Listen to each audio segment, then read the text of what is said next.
on the Sri Chandana Vidyapeeth account. All right. Just double check I've got the right one. I tried to do it that one. It should be going on. Okay, if you want to let people in, I've got the census video. Okay.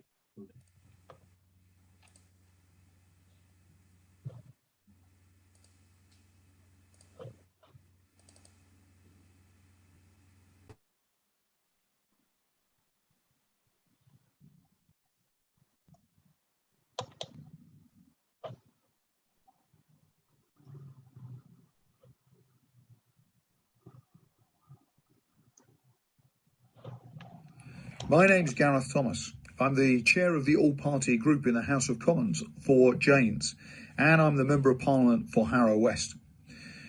On the 21st of March, it's National Census Day, and I want to encourage you to think in particular about question 16 of the census, because that's the chance to get Jainism in the UK properly recognised and properly understood. Question 16 is going to give you the choice of selecting which religion you want to be determined as. It's a voluntary question. You don't have to answer it, but if you're proud of your Jainism, make sure you choose other first and then select Jain. Choose other, select Jain. Question 16, National Census Day. Let's get Jainism properly recognised and understood in the UK. Thanks very much.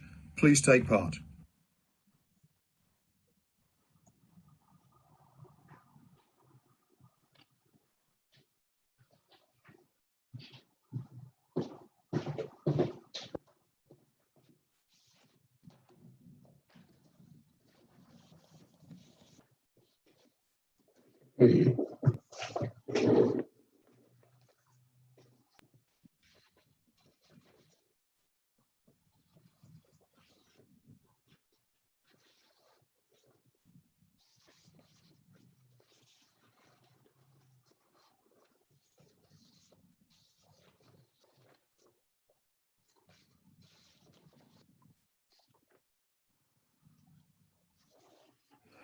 My name's Gareth Thomas. I'm the chair of the all-party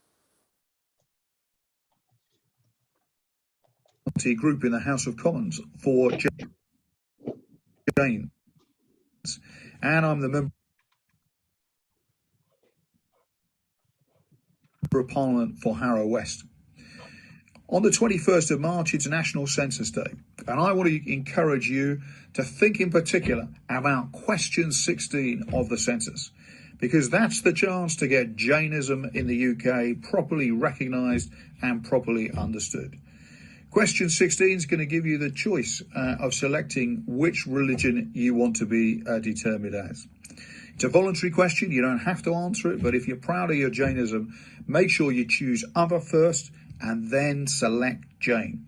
Choose other, select Jain. Question 16, National Census Day. Let's get Jainism properly recognised and understood in the UK. Thanks very much. Please take part.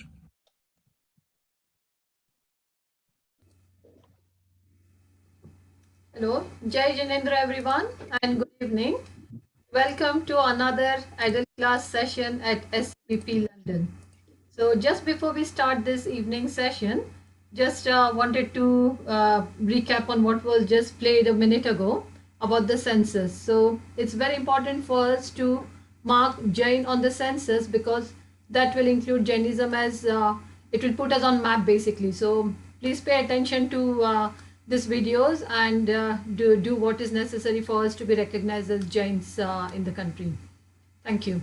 So today we have got Sandeep Bhai, one of our adult class teachers. He is going to continue with Gurudev Amar Muni's book Amarvani. So over to you, Sandeep Bhai. If you can start with please, as usual. Thank you. Shall we start with the Naukar mantra? Yes, please. Namo Arahantaram, Namo Namo, Namo Siddharam, Namo Namo, Namo Ayariyaram, Namo Namo, Namo Vachayaram, Namo Namo, नमो लोए सब साहुरम नमो लोए सब साहुरम एसो पंचन मुकारो सर्व पाव परासनो मंगलाणं च सर्वेसिं परमं हवै मंगलम् परमं हवै mangalam. Jai Jinendra, everyone. Following on from last week, we started the book Pujya Gurudev Upadhyay Amar Muni Ji Maharaj's book called Amar Vani. It's a very, very profound book. It's very simply written in very simple language.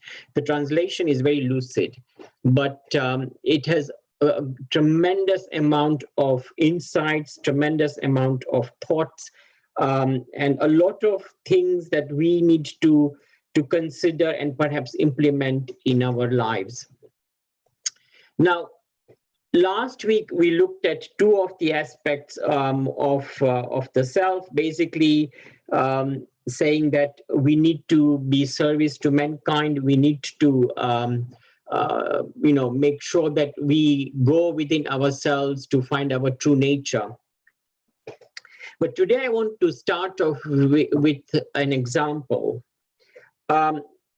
So, Ramakrishna Paramahans and Swami Vivekananda. So Swami Vivekananda was Ramakrishna Paramahansa's student. So one day, Ramakrishna Paramahans goes to Swami Vivekananda. Swami Vivekananda goes to Sri Ramakrishna Paramahansa's ashram, and with the whole idea of discussing or learning religion. And what happened was that Ramakrishna Paramahansa said, "Oh yeah, welcome." His actual name was Naren, although he was called Swami Vivekananda. And he says, "Welcome." And Naren says, "I wish to learn about religion." And Ramakrishna Paramahansa looked at him, and he says, "Yes, but you got so many books. Maybe I can borrow some books and learn from it." So Ramakrishna Paramahansa says, "Okay, look, why don't you pick up a book?" And the book that he picked up was on weather, basically describing weather patterns and how rainfall occurs in India and whatever. So Ramakrishna Paramahansa said, "Okay, fine, open that book." So Swami Vivekananda opened the book and he said, he read a page from it loudly to Ramakrishna Paramahansa. Now it makes you wonder, why is he reading a page on the weather when it's come to learn religion? And then Sri Ramakrishna Paramahansa says, "Okay, now close the book and squeeze it." And so Swami Vivekananda was a bit puzzled. He said, "Why is he asking me to squeeze this book?" So he said, "Okay, fine. My guru has told me, so I'd better do it." So he squeezed the book and he says, "Squeeze it harder." And he squeezed it harder. So he says, "Do you see any rain coming from it? Do you see any sunlight coming from it? Do you see any weather patterns coming from it?" So Swami Vivekananda said, "No," but he says, "What are you trying to say?" So he says that this is the problem. He says, "You want to learn religion by reading scriptures, by learning scriptures, by learning how to pronounce scriptures. But he says, until and unless you do not understand how religion works, these books are pointless to you. If you do not digest what is in the books or what really, and if you do not have an innate understanding of what religion is, then it just defeats the purpose." And then he gave an example. He says, it's like a donkey carrying a sack full of sugar. And he carries on, but he doesn't realize what sweetness there is. He's just carrying this burden. And he says, this is what religion is. He says, we've locked it up in temples, we've locked it up in books, And we think that by reading the books and by learning those scriptures, we become experts. But really, truly, have we become experts or not? So the session today is on harmony. And the reason why I started it off with this example was that whatever we are learning from this book, from Gurudev Upadhyay Amar Muniji Maharaj's book, is only knowledge. What I'm going to tell you is also only going to be knowledge, but it is up to you, all of you people who are listening to me now, to try and see how it can impact on your life. And the only way you'll be able to see is if you interact with me, if you show your videos, if you ask questions, if you participate in discussions. That's the only way that we will be able to learn and we'll be able to grow from this. Because the whole purpose of attending Jain classes is not for me to sit here and tell you some dry theory of Nav Tattva and Sat Dravya and six Dravyas and all of that. That's not what Jainism is all about. Jainism is about, you see, Mahavir Swami gave us this knowledge, but the knowledge was written down, codified by various learned, elevated souls over several 100 years. But it is only knowledge. Despite the fact that it is divine knowledge, it is only knowledge until you learn how to unlock the key. And the key is that you learn how to understand it and apply it to your life. That doesn't mean I'm not asking you to become a sadhu or sadhvi, but I'm asking you to see how you can use that knowledge to apply to your life, and how you can evolve from it. And this is what Amarvani is also about, because it actually tells you that you think. So whatever things I'm going to say this evening, I'm just going to speak a little bit, but I want you all to also contribute your thoughts, because you have also experienced what he's talking about. So let me share my slide first.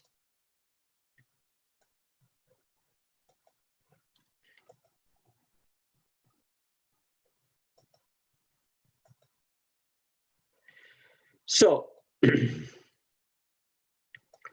this is the book that we are reading, and the part 3 of chapter 1 is called Harmony. Now, one of the things that came to me at the time when I was reading this was this quote from Bhagavad Gita. We are currently learning Bhagavad Gita with Sadhviji on Sunday mornings, and her illumination of this wonderful text is just amazing.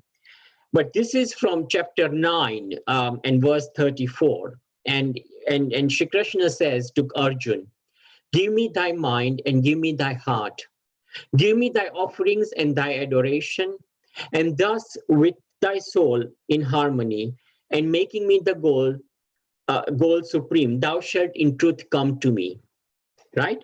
Now, here the reference to me is to Krishna himself, but who Krishna is in Bhagavad Gita, if you study it, you realize that he's talking about none other than your own self. So what does harmony mean? According to the Cambridge English Dictionary, it means a situation in which people are peaceful and agree with each other, or when things seem right or suitable together. In Hindi, it means it is called samanjasya, meaning unison, congruence, reconciliation. So these are the explanations of harmony. Now, my next question comes, which I want you to talk about, is harmony is the original state of humanity, where our way of relating and interacting with one another and with all forms of life is naturally harmonious. Would you agree with this? So anyone, would you agree? You can unmute and say, please, I want you to say, otherwise I'll go quiet completely. Yes. Okay. Why would you agree with this? Because if we all interact with each other harmoniously, then everyone, including the earth, we will all survive. If we are unharmonious, then we create conflict, we create problems for others, for nature, for the environment, etc. So, if harmony is our natural way of being, then we need to consider why it is not currently the norm. What do you think is the reason? Because we always think about ourselves only. Selfishness. So we are saying that we are selfish. Is that what the thing is? That's one thing, yeah. Yeah, anybody else? I think we are proving that we are superior than nature. Yes, yes. What else? Anybody else? Greed. Yes, greed. So, basically what is happening is that there is division and fragmentation, not only within families and communities, but between genders and generations. Historically, if you look at our society, our Indian society, our parents, our grandparents, there was far more harmony between families. There was far more relationships, more, I would say, more tenderness between families. But now, we've become very nuclear families. People live alone. And I do not know if you realize, but in the pandemic, all the time people are talking about mental issues, how people are suffering from mental issues. A lot of elderly people are living alone in their homes, and their sibling or their children are perhaps far away. So it's complete fragmentation of society. Then there is a sense of them and us, that they are there and we are here, and they are better off than we are, and that kind of thing. So basically that leads to comparison, competition, and often conflict, and undermines our deeper feelings of belonging, love, and compassion. One of the things we are all looking for in life is love and compassion. You give love and compassion to anything, even if an animal, if you give love and compassion, it will reward you by giving love and compassion back to you. The same thing is with humans. If you give love and compassion to another human being, they will reward you with love and compassion. But we are very reluctant to we are not generous with our love and compassion. We feel we need to keep it bottled up within ourselves. At the same time, we are seeing a soaring rise in health problems, mental and physical. As I mentioned, across the globe, we have the pandemic going on at all levels of society. So while there is this human tradition that there should be, like, everybody talks about peace. I do not know if anybody has read Aldous Huxley's A Brave New World, where they were trying to create a utopian society by connecting everybody to a supercomputer who then just keep people happy. But even that happiness was very artificial, as the book reveals. So the tendency has been to try and find external solutions by changing systems, by changing policies, by injecting more money, more technology, more information. And yet, despite all of this, we appear to be going in reverse. So, technologically, we've advanced so much. I mean, it's amazing how a vaccine could be, created in such a short period of time. And this is all due to technology and what we know in science. But at the same time, that has not made anybody happier. Everybody is just pining for something. We are looking totally from a different perspective completely. So Gurudev says here, the preservation of harmony, or the perseverance of harmony between the interior and exterior, is popularly termed as dharma. There will be peace in one's life in proportion as there is harmony between the interior and the exterior, and the discontent in proportion as there is disharmony between the two. Therefore, the principle of harmony in life is a basic principle of dharma and yoga. So Lord Krishna says in Gita, the highest yoga is the preservance of harmony. Now, so this discontent, and this is why there is this disharmony, because what we want from inside is not what we are getting from outside.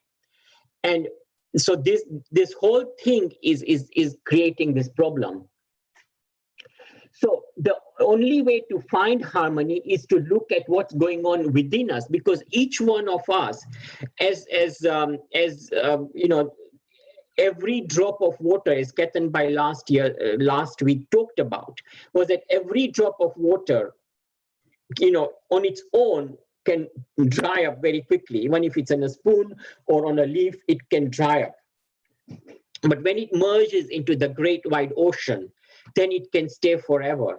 And none of us are individual islands. We are all interconnected with each other, whether we like it or not. We are interconnected with people across the globe, people who make clothes for us, people who provide technology for us, call centers, any kind of support systems. Everybody across the world are supporting each other. And this is where the problem arises, that, you know, while, as Rita mentioned, we are selfish, we do not look externally. But if you were to look externally, you will see that there is a lot of discord. So we have to look within ourselves, and charity begins at home. Any questions so far? Anyone? No. So I'm coming to the next question. Preserving mental and emotional harmony in conflicting and discordant situation. The question is, can you discover variety behind unity and unity behind variety? What does this mean? What does this mean? What is Gurudev trying to say here when he says discover variety between unity and unity between variety? And don't go quiet on me again. Please speak. And otherwise, I'm going to say names. So should I say names? Is he trying to say that we have to be looking at every issue from an Anekant point of view? Yes, you have to, absolutely. So, you know, one of the things that Jainism is introduced is Anekantvad, which I'll come to later. But there is more to this question than just Anekantvad. Anybody else? Shall I put up names? Nirmala Ben? Hello, are you there? You can unmute and speak, please. Nirmala Ben? Okay, Chandrakant Bhai?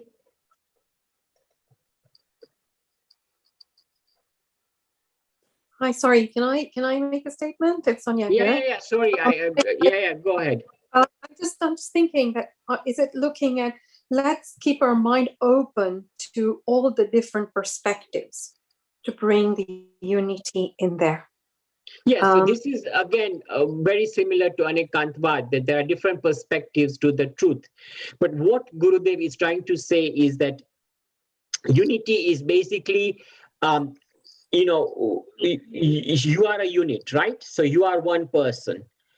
So there is a lot of various aspects to you in terms of who you are, your connections, you can be introduced in so many different ways.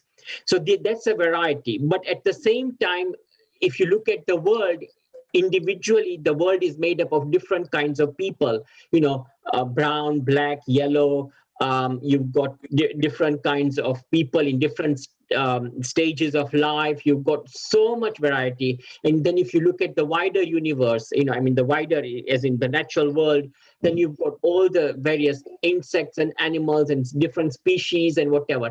But there is one unity behind them, and the unity is that they are all souls. They are all souls, they are all trying, but they are all different. Their shapes are different, their bodies are different, they behave in a different way. Similarly with humans, we all behave in a different way. So this is what he's trying to talk about, is that within yourself, there is also a lot of conflicting things happening within yourself. So there is, discordant notes rising. At the same time, there are harmonious notes rising, and it is how to balance the two. So I'll give you another example. When a musician is playing an instrument, and Yeshaji Maharaj actually, I spoke to her, I think on Monday. What she told me was that when somebody is playing music, if they do not press the right notes on a piano or on a string on a violin or on a sitar, if they pluck the wrong strings or they press the wrong keys, the music will be all discordant, right? But if they play press keys in the right sequence, then of course music will come out. The same thing is with us, that there is a lot of conflicting and discordant situations, emotions, things that go within us. And if we don't realize how to control, not control them, but to make them more harmonious within ourselves, then we will never be able to get what it is that we need from the world outside, because always we will be expecting something else and the world will be giving us something else instead. Is that clear to everyone? Quiet again. Yes. Any questions? I guess it's that harmonious bit where you're saying make it harmonious, and that's how can one make it harmonious? It's not easy. How do you think? So you see, let me ask you, do you like harmony or do you like disharmony? Well, harmony. Yeah, so how, if you were asked this question, how would you try and resolve it then?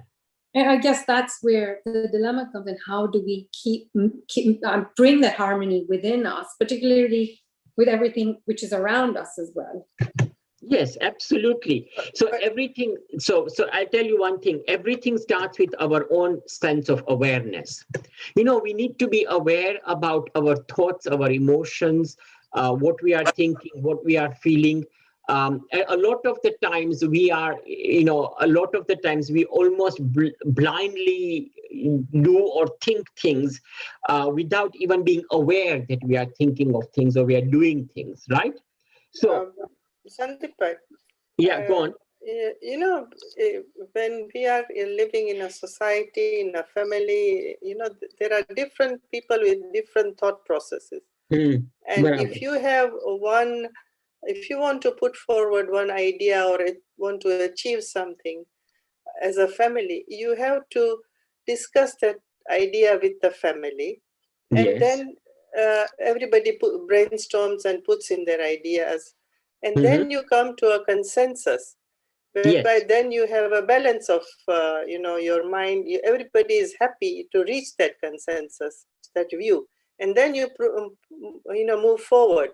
So that is what I would say is harmony, that everybody comes on board. Yeah. So, there is a very nice example that Gurudev has given. He's talking about a gardener working in a garden, and he says, he's pruning, he's cutting, he's plucking away some plants, he's, removing some dead wood in the thing.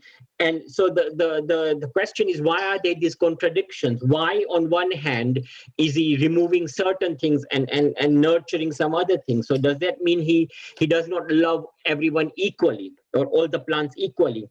And the gardener's response is that, no, I don't, because I'm not prompted by any distinctions. I love all of them equally, but I'm keeping a higher view.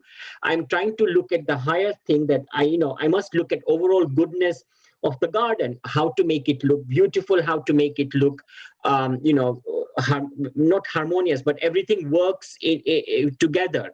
So, you would not have lots of weeds growing in one area and they would sort of kill all the other plants that you have nicely put in the. So it's a spirit behind it. And this is precisely what you are saying, Bhanuben, that as a family or even as a society, when you discuss things, when you talk things over, then that's the only way. So, I'll give you an example of this, which works at a social level, is, in Sweden, there is an organization which says that it's basically they are the ones who try and create peace in this world. It's a conflict prevention in practice program, and the ambassador or the person who was in charge, he was asked that how do you bring people, human beings of different ideologies, people who are extremely dogmatic about their views together. And he says, I often use three values as a way of unifying: respect, honesty, and compassion. Whatever your background, everyone understands this. So it is basically respect, honesty, and compassion. These are the three factors whether you do it at a family level or whether you do it at a global level or a community level. If these three factors come into play, then harmony definitely will learn. Listening enables both parties to see where they are different and where they are the same. You have to see yourself from the outside and see if you look the same from different perspectives. So there is this other thing which is very interesting. So harmony, and then there is a Hindi word called harmony. So harmony means, obviously, as we talk about harmony means that you accept defeat. At times, it is important that you accept defeat, especially when there is a lot of very, very strong ideological, dogmatic views being put forward. Because if the truth is there, then the truth will come out. Remember, Satyam Shivam Sundaram, the truth itself is so beautiful that it is basically God incarnate, and truth will come out. If the truth is valid, if it is something that is correct, then irrespective of what anybody else says, truth will come out. So what I'm trying to say here is that all kinds of conflict can be resolved especially where there is respect and where you are willing to accept and listen to people. The problem that arises is that we don't listen. We have our own prejudices and we have our own labels. And what we do not understand is that we do not understand ourselves. So we are therefore not able to understand other people as well. Any questions so far? I think in trying to look for good for ourselves, we still have to look for good in others, for the betterment of others as well. You see, if other people are happy, then we are happy. So that's how I would consider as a harmony, that if the neighbor is happy or if the people around you are happy, then you are more happier. That's the way I would look at it. Yes, and the soul itself, the inner being, the soul itself has inherent goodness with him. Apra atma ma એટલું બધું પવિત્રતા છે. There is purity within our soul. This goodness is based on the core innate qualities of peace, love, wisdom, joy, and purity. We spend a lot of time and energy trying to find these in what we do, where we go, in the people around us, in the possessions we acquire. So externally, we try to find, peace, love, wisdom, purity externally. But all the time, these are with us, within us. They are really who we are inside. But what has happened is that we think that we are the body. So, Rita Ben talked about selfishness. So because of the selfishness to which materialism gives rise, these qualities are mostly suppressed. And the level of violence we see in society today can be traced back to the first violence that we do to ourselves by suppressing our inherent qualities. So આપણી અંદર જે માનતા છે, આપણી અંદર જે પવિત્રતા છે, આપણી અંદર જે આપણે કહીએ ભગવતી છે, it is a form of God within us. એને આપણે દબાવી અને પછી આપણે બુક્સમાં, as Ramakrishna Parman said, તમે બુક્સમાં ગોતવા જાઓ, તમને શું મળવાનું છે બુક્સમાં? You squeeze the book, rain is not going to come out. We look externally for things, whereas everything is within us. When we reconnect with our inner core of goodness, we are less influenced by any negativity coming from outside of us. So we need to work on our ego. We need to work on our ego, because ego is a really big barrier to what Bhanu Ben said about listening, getting a compromise. So it's about what do we need to do to work on our ego.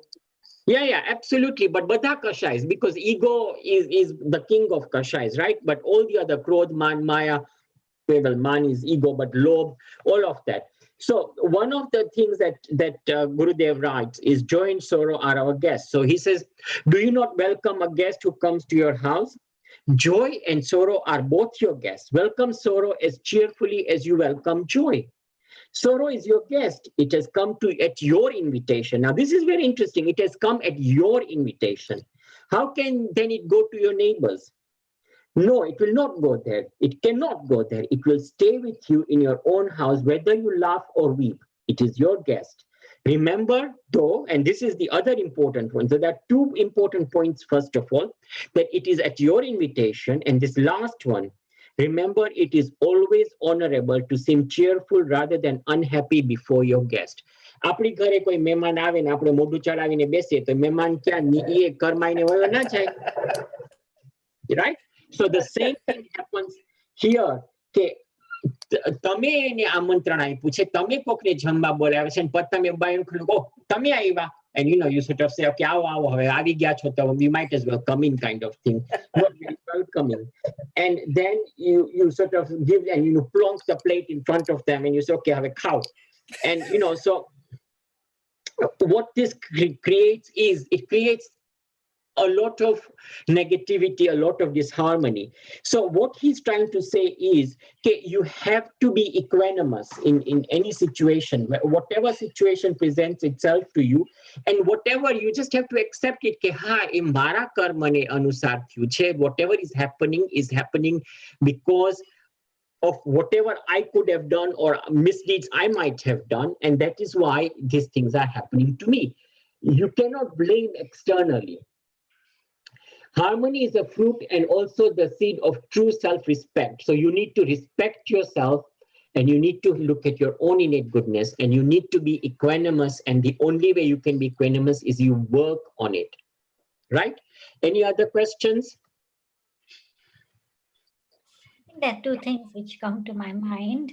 One is the importance of discriminatory power.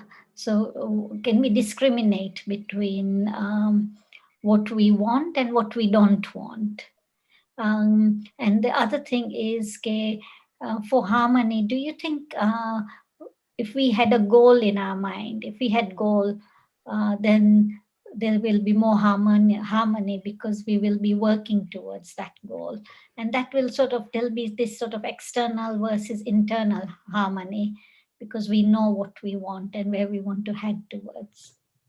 Yeah, the only problem that arises is that, our goal is, Rita Ben, goal can be an external goal or it can be an internal goal, right? It can be something that, we would do to achieve a certain thing. And it could be something that we wouldn't, it would not necessarily be focused to ourselves. That is the problem. But it means goal of peace. Peace within yourself. Yeah. Then that's fine, because what we need to do is we need to, have a goal which is about our own peace, our own, trying to do, trying to work on ourselves so that we are, we know what we want. Yeah, absolutely. So man is neither merely the body nor the mind, nor indeed merely the soul. He is a harmonious blend of all three. This is Gurudev. Therefore, the first duty of man is to keep his body, mind, and soul in perfect harmony. If you are in perfect harmony, then everything else around you is in harmony. The question I have is that, are we in perfect harmony? Is our body, mind, and soul in perfect harmony? Sandeep, till somebody else points it out to you. that you are not in harmony? You wouldn't know, would you? I think no, Bhanuben, actually no. You would know, because what would you know? What tends to happen with a lot of people, and I've noticed this quite a lot, is that people will smile to your face and say all nice things to your face. Then in their minds they are thinking, oh gosh, what a bore, or I mean, why am I listening to Sandeep's lecture this evening, kind of thing. Or I'll just keep quiet and put myself on mute and put my video off and just sort of do other work or watch TV. There is a lot of discord or disconnect between what we say, what we think, and what we do. And this is the problem with the world. You do not trust any of the politicians, whether it's Narendra Modi or Boris Johnson or, the President of the United States. You do not trust whatever comes out of their mouths. You do not trust whatever your neighbor says. You do not trust what, I do not know, anybody says, because you always suspect, because we become so cynical that we always suspect that maybe there's an ulterior motive. Maybe they're not telling, especially at work, we do not trust our bosses. We do not trust our colleagues. There is so much, people who work in the corporate world will realize there is so much politics and backbiting and all these kind of things. And this is the problem. And it is everywhere, in every aspect of society, whether you look at you look at the entertainment world, you look at the business world, you look at the banking world. I mean, we all know history is full of examples of people who say things, they do things, and they're thinking other things. And it is purely out of greed, out of selfishness that people keep on doing this. The next one is from Kabir. The moon shines in my body, but my blind eyes cannot see it. The moon is within me, and so is the sun. The unstruck drum of eternity sounded within me, but my deaf ears cannot hear it. So whatever there is out there, game te hoy, જ્યાં સુધી આપણી અંદર શાંતિ નહીં હોય, આપણી અંદર piece નહીં હોય, આપણી અંદર હાર્મની નહીં હોય, આપણી મન વચન ને કાયા ત્રણેય સિંક્રોનાઇઝ નહીં થાય, ત્યાં સુધી તમે માથા પછાડો કે તમે કૂદકા મારો કે તમે દરગાહમાં જઈને માથું ટકાવો કે તમે ભગવાનના ભજન ગાઓ, કે nothing is going to help you until you work on yourself, and where you try and be as sincere to yourself within yourself. And the only way is to do what I would call introspection, by sitting 5-10 minutes alone with yourself, just thinking about it. So, when I was preparing for this lecture, I would sort of sit in the evening after like working till 7, and my eyes would be weeping from staring at the laptop. And I think, oh God, I cannot be asked to look at. And then when you start reading Gurudev's book and you start thinking, and you just think, okay, a clue, he was so much in touch with what problems people are facing. Although he was a sadhak, he was a sadhu. He had left, he had become an ascetic. Yet he was so connected with what problems people are facing. It's just incredible. So, can I just ask you a question? Yeah. So, body, mind, and soul, which means that આપણે જે કહીએ બોલીએ અને the way we act should be synchronized with what our heart feels and our brain thinks. Okay. Yes, and then you have straightforward. So in order to be straightforward, you need to get rid of kashais, because sometimes you may think something negative and the negative thing will come out. Absolutely. So absolutely, you are absolutely right. Sorry, my keyboard has sort of gone off. Absolutely, you have to work on the kashais, but the only way you'll be able to work on the kashais is if you are sincere. If you are sincere to yourself, if you realize your own mistakes, and you have to use Vivek, as Rita Ben mentioned, okay, you have to use, it's not just good enough to speak what is in your mind and be honest, but you need to even understand what is motivating you to speak. You have to become a psychologist of your own self. And sometimes it's very difficult. I can understand that it's very difficult to be a psychologist of your own self, because you don't, you don't at times understand your own self, if you know what I mean. But yes, you have to work on your kashayas. You have to,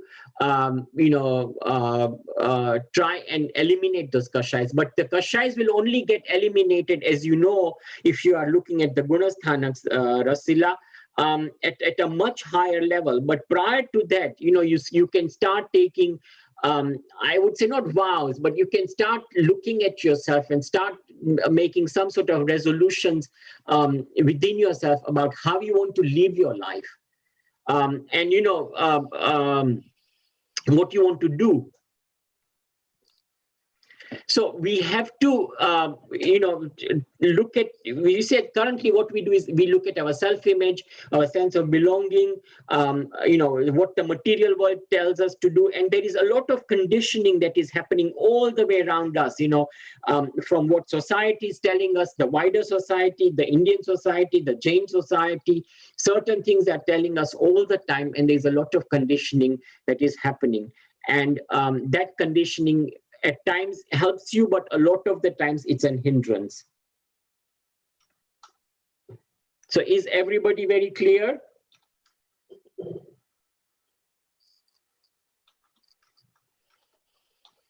So the next one is equanimity and joy. So what another thing is, he's talking about being equanimous, but he's saying that equanimity soroma to rakhwani, por joy ma khas karin rakhwani. So when wonderful, so assuming you win the lottery, and you think, oh my God, I won like the biggest prize on earth. But in joy, you also need to be equanimous. And equanimity kyare aave? Mane tame kyo to when can equanimity come in? Anyone?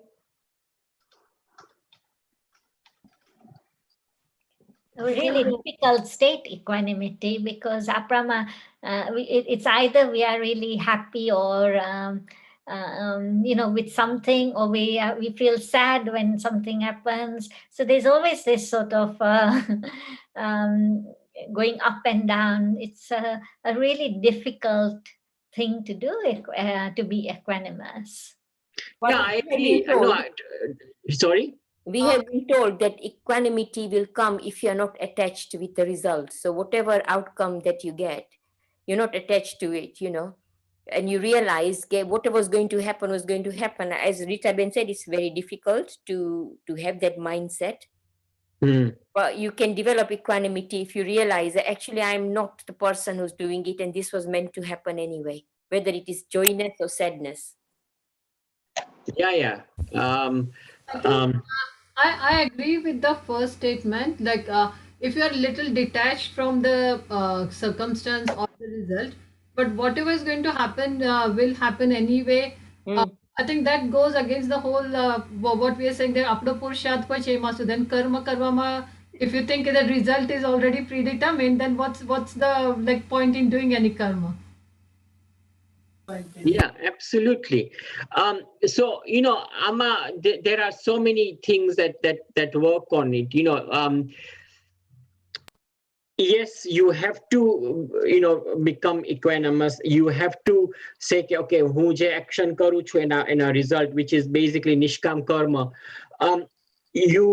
You have to think like that, but at the same time, it's not just good enough to think like that. It is important to try and put it into practice. And the only way you can put it into practice is that first of all, you make some time for yourself, and you try and become an observer of your own emotions, of what is going on within you, of the situations and the thoughts which are going on within you, and sit in silence and just try and connect with God. Recite Naukar mantra and then just sit in silence. It's a bit like doing samayik, except that you are not doing the actual ritual. You are just sitting in some quality time together. And then experiment with your inner qualities. Look at what your strengths are, where and if all of us have those qualities. what is in your consciousness, the fact that you want to do good in things. One of the things that somebody said was that at times when you do things for other people, like apne seva kariye, to automatically from within you feel good, you feel as if you are a fulfilled person, because being harmonious is also about being fulfilled, and fulfilled is not okay, you achieved the best career in your life and you reach the highest point in your career, or that's not about fulfillment. I'm talking about fulfillment within yourself, when you feel that you have genuinely, sincerely done what you or carried out what you really truly believe in, right? And that is the way to do it. And then what you try and do is try and connect with God. So as Sadhviji says, and I truly agree with her, okay, at times just surrender yourself, do not struggle, and just say, okay, hey Prabhu, તમે છે કહેશો તમારા wish પ્રમાણે, let me just be guided by you, and I surrender myself to you. ઈ સમર્પણ કરવું is very, very, very difficult. I have tried it several times. Sometimes it works, sometimes it doesn't work. But samarpan karvu is a very powerful tool. If you can practice on it, where you just surrender yourself and you say, no matter what happens, I'm yours, you are mine. You can do it with a guru, you can do it with a divine, like Mahavir Bhagwan or any divine entity that you hold dear to you, and you can do that. And that is one of the ways. Then what you can do is focus on goodness and qualities of other people, not on the shortcomings, because what we tend to do is we are always very quick to say, oh, all right, હતું પણ આ બરાબર નતું, કે આમ નતું, કે આ શાકમાં નિમક, આમ બધો taste, we had a fusion of Chinese and Lebanese, as Nilesh Bhai mentioned earlier, but it was nice, but there was this missing or that missing. So look at positives. When you look out of the window and you see a gray, miserable day, as it is very common in this country, do not think that, it's all negative. Just think that at least you are alive and well, you're healthy, you are able, your limbs are working, you are able to think, you are able to attend this adult class, you are able to read, you are able to do so many things which a lot of people do not have that opportunity. So and then again, in that same context, see how you can make a difference in this world for other people. Yeah.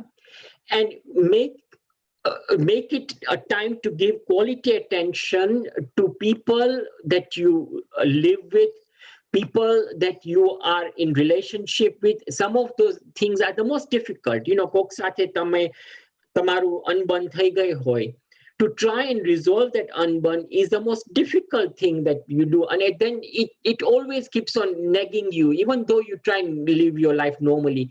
At the back of your mind, it nags you, and therefore you will never be in harmony. Share your experiences, feelings, dreams, listen to people, and just be with yourself. Yeah, so those are the things. So this is what Gurudev says, because what he says was that do not fly it, but better to change your attitude. So what he says is, he talks about going to the householders, do not flee the world. After all, where can you go? Where you go, you will find the world around you. Your thoughts will be with you. Therefore, do not try to run away from the world, but change your attitude. Drain out the poison of attachment with material possessions of the world and the members of your family. Use everything that you have in the world in a spirit of detachment. In this spirit of detachment, there is no sorrow, there is no involvement. This will, on the contrary, give you strength and immortality.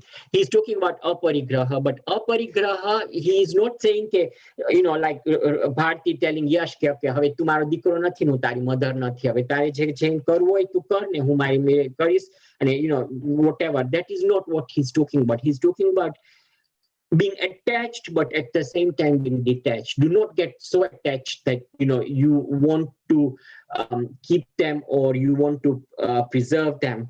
the way you want in your image. They have to develop in their own self.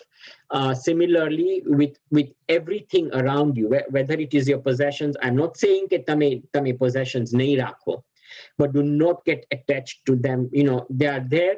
આજે છે કાલે કદાચ ના હોય તો પણ બરાબર છે, અને કદાચ વધારે હોય તો પણ બરાબર છે. That equanimous state. Try nurturing, try and develop within yourself. And it is not just saying that, oh, apna kashais ocha thai to.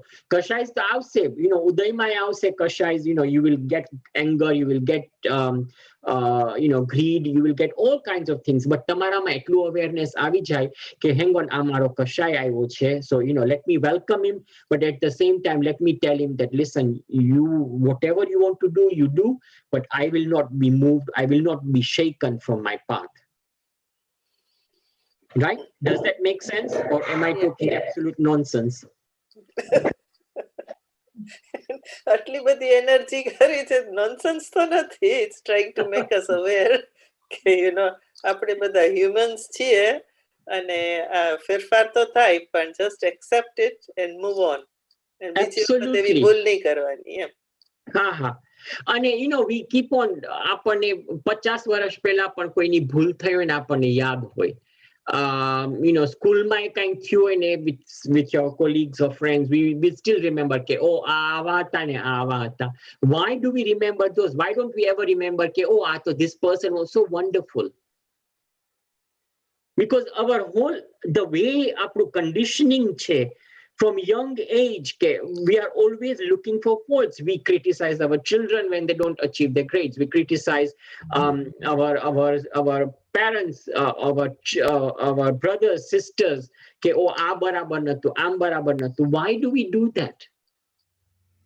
We criticize the wider community. Ke, oh, આ લોકો આવીને મારા jobs લઈ ગયા છે, કે આમ થયું છે, કે ઓલું ફલાણું થયું છે, કે these people are not doing things, and but really charity begins at home, and you have to, if each one of us worked in harmony with ourselves, then the world would definitely move in a better place.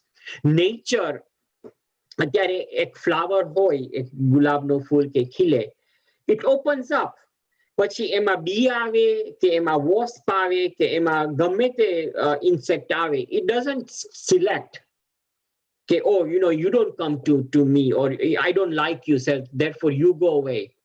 It opens and it allows to everyone.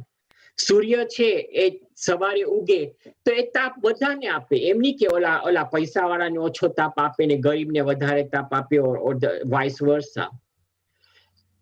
નેચરમાં આખું nature is in total balance, and that is how it has always been. And then along comes man, and he says, no, I can do better. I can, create dams. I can divert rivers. I can dry up lakes. I can build bridges. I can build vast cities. I can cut down all the trees and grow stuff. I can use animals to farm, and I can basically tame animals to do my bidding and then eat them. And it's not as if that we are better. It's not, global warming has become such a big issue now, but it has been there for so many years. This whole nature has been telling us for a long time that, look, what are you guys doing? If you want to survive on Earth, you are like any other species, any other living being that is on Earth. You cannot just say, hog all the resources and say, these are mine. And this is something really worth thinking about. So, when somebody asked me that, how do we connect what is within us, with what is outside us? If we are not true to ourselves, if we are not true to what we sincerely believe in, then we will never be harmonious and we will never be happy. So if you wish to be happy, if you wish to be in harmony, then you have to change your mindset. Right? So on that note, sorry, can I just make an observation? So on that note, all this, it's a lofty goal. Obviously, we want to be harmonious, we want to be perfect, and we want to be be one of those very kind and gentle person, but then we all have the moments where we are perfectly in harmony with ourselves and like surrounding our environment. But then that's not possible to be like that all the time until like we reach whatever 13th or 14th gunasthanik. So in this, isn't there like a duty for like towards ourselves also? We also need to be kind to ourselves, because we are going to fall. We are on this journey, so we're going to fall. We're going to get up and have to, rather than just giving up and saying, okay, fine, I'm such a bad person, I just can't seem to get it right. So that kindness, as you say, charity begins at home. So shouldn't it start with our own selves? As in, like, yes, absolutely. Saying like, okay, these are my faults, but then I'm working on it. But no point giving up on that and saying like, I just can't get it. હા બરાબર છે, but જો તમે અંદરથી harmonious હશો, તમારું મન વચન કાયા ઇન ટોટલ સિંક્રોનિસિટી હશે, તો તમને કોઈ દિવસ એવું નહીં થાય, or you will not be harsh on yourself, because અને રિમેમ્બર આ 13મું ગુણસ્થાનક ને 14મું ગુણસ્થાનક કોઈ જોયું નથી. Okay, this is all technical stuff કે આ ગુણસ્થાને તમને આ મળશે ને આ ગુણસ્થાને તમને આ મળશે. ઈ જ્યારે થાય ત્યારે થાય. ઓકે, આપણે એની ચિંતા નહીં કરવાની. આપણે ચિંતા શું કરવાની કે અત્યારે મારું જીવન કેવું છે, મારું જીવન અમે સચિતથી હું રહું છું કે નહીં, કે મારામાં what I think, what I feel, what I believe in, what I'm learning, what I'm reading, what I'm doing, is it true to myself or not? And if it is not true to yourself, then you are bound to fall. You are bound to keep on falling. But if you are true to yourself, then you are also very sincere. Yes, remember apni ability to understand, apni ability to react to a circumstance, everybody's is different, but our ability is also limited. But by accepting that, yes, I am limited, but in that limited space, how can I be the best I can? And there's nothing that you beat yourself about it. You don't take a whiplash and keep on whipping yourself. No, you actually accept કે તમારામાં એ ભૂલ થઈ શકે છે, અને ભૂલ થાય પણ ઈ રિયલાઇઝેશન આવવું જોઈએ કે મારાથી ભૂલ થઈ, અને હવે ઈ મારાથી ભૂલ કેવી રીતે ના થાય, ઈ મારે શું કરવું જોઈએ. that is the પુરુષાર્થ. જે પુરુષાર્થ આપણા જૈન ધર્મમાં કે છે એ આ પુરુષાર્થ છે કે કશાયને મૂકો. Okay, these are all Jain terminology. Okay, ક્રોધમાન માયા લોભ, these are all aspects, but basically they are all together with you, all these things. But we keep on making mistakes, but આપણામાં awareness આવી જાય કે yes, હું આ ભૂલ કરું છું, પણ આ ભૂલ હવે હું ભવિષ્યમાં કેવી રીતે રિપીટ ના કરું, કેવી રીતે મારી ઘણી ફેરે we might say something harsh to somebody, although we don't intend to, but the words come out that way. Then we have to accept that yes, my intention was to say something positive, but it came out as very negative. So how do I change that? Yeah, and Emma, you have to be kind to yourself. If you are not kind to yourself, you will never be harmonious. ભગવાન મહાવીર પણ એમ કહે છે કે એને પોતાના self ને, અને તમે વિચાર તો કરો, સંગમ દેવીએ આટલી બધી એના પર ઉપસર્ગ લાવ્યા, પણ he was equanimous, અને છેલ્લે એની આંખમાંથી આંસુ પોતાના પેઇન ઉપર નતા આવ્યા, પણ બીકોઝ એને આંસુ ક્યારે આવ્યા કે હે સંગમ દેવ, તારી શું ગતિ થાશે એના ઉપર, બીકોઝ ઓબ્વિયસલી ઓલાએ કર્મ બાંધ્યા હતા. એટલું એનામાં હાર્મની હતી મહાવીર સ્વામીમાં. મહાવીર સ્વામી તો was a great personality, but એટલી હાર્મની કે he could see કે બીજાનું સફરિંગ એની આંખમાંથી આંસુ લઈ આવ્યા હતા, અને બીજાનું suffering was directed towards him. Yeah. So basically that's my talk on harmony. I just want to quickly close it with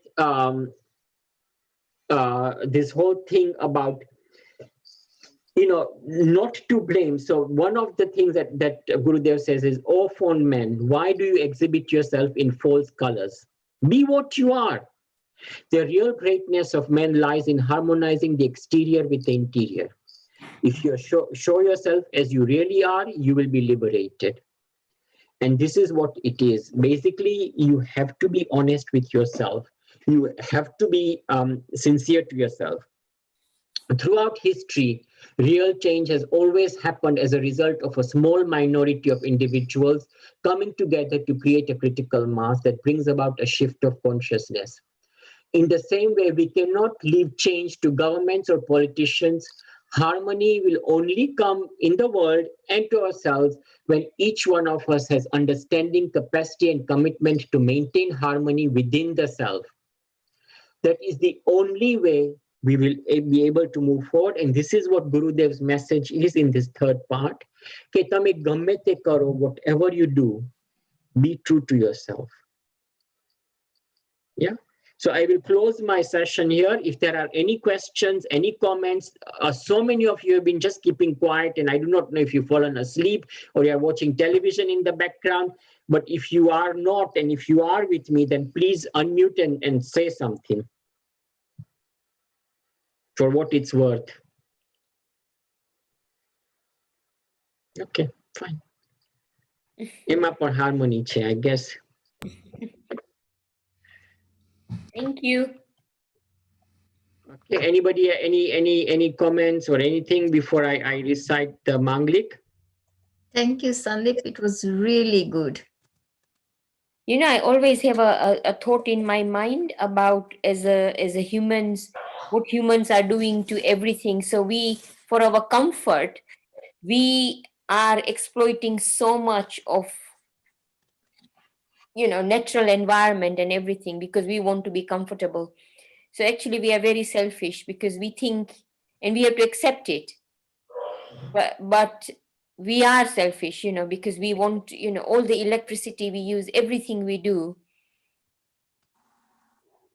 And I think partly we ignore those things because we know they are very difficult to deal with. Yes, well, we turn a blind eye, basically. Yeah.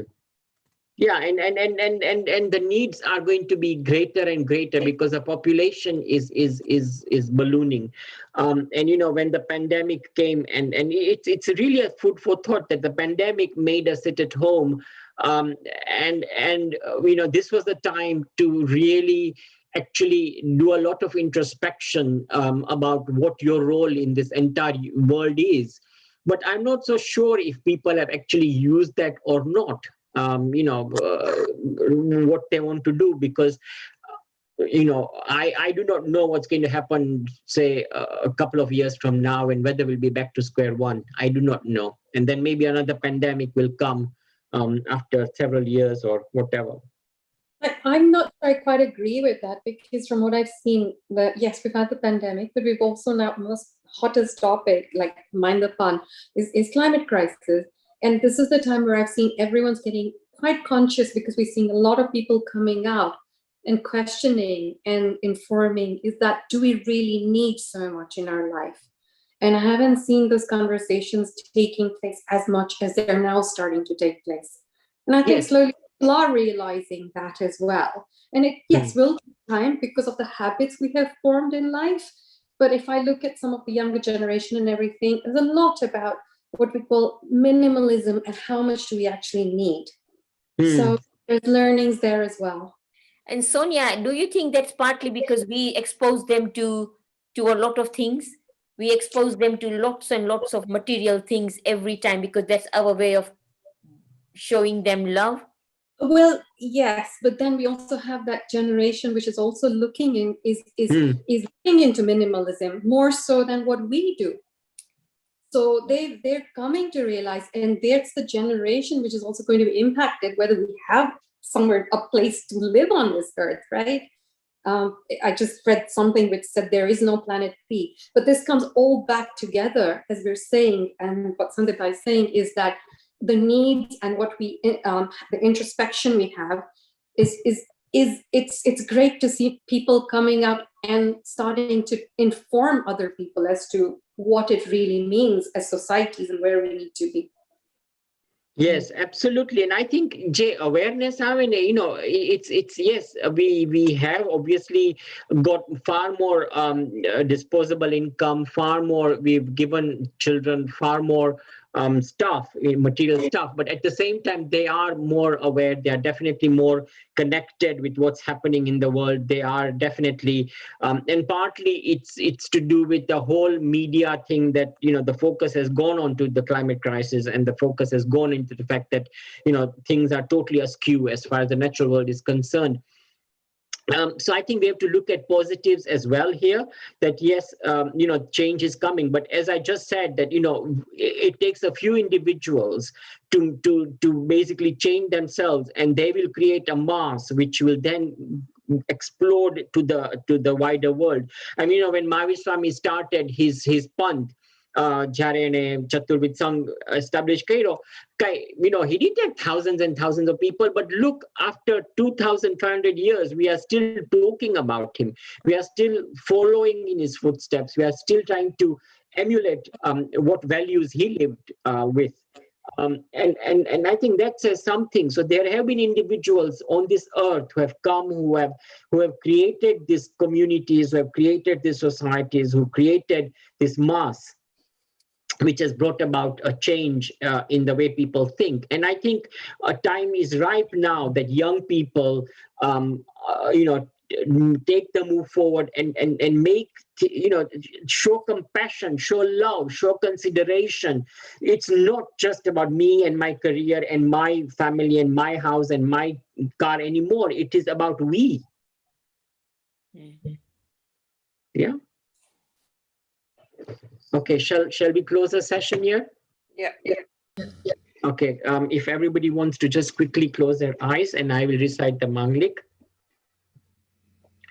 Chattari Mangalam, Arahanta Mangalam, Sita Mangalam, Sahu Mangalam, Kevali Panato Dhammo Mangalam, Chattari Loguttama, Arahanta Loguttama, Sita Loguttama, Sahu Loguttama, Kevali Panato Dhammo Loguttamo, Chattari Sharanam Pavachami, Arihante Sharanam Pavachami, Site Sharanam Pavachami, Sahu Sharanam Pavachami, Kevali Panatam Dhammam Sharanam Pavachami, Angushte Amrut Vase Labditara Bhandar, Shri Guru Gautama Samariye मनवांचित फल दातार, भावे भावना भाविये, भावे दीजे दान, भावे धर्म आराधिये, भावे पद निर्वाण, भावे केवल ज्ञान. उपसर्गाक्षयं यान्ति चेद्यन्ते विघ्नवलय मनः प्रसन्नतामिति पूज्यमाने जिनेश्वरे सर्वमंगल मांगल्यम सर्वकल्याण कारणम प्रधानम सर्वधर्माणम जैनम जयति शासनम. મારાથી કાંઈ બોલવામાં ભૂલ ચૂક થઈ ગઈ હોય તો મિચ્છામિ દુક્કડમ. આ બધું હું બોલ્યો છું એ આપણા પૂજ્ય શ્રી આચાર્ય શ્રી તાઈમાના આશીર્વાદથી, ગુરુદેવ ઉપાધ્યાય અમરમુનિજીના આશીર્વાદથી અને સમસ્ત સાધ્વી સંઘના આશીર્વાદથી મારામાં ભગવાને આ શક્તિ આપી છે બોલવાની. ઓમ શાંતિ શાંતિ શાંતિ.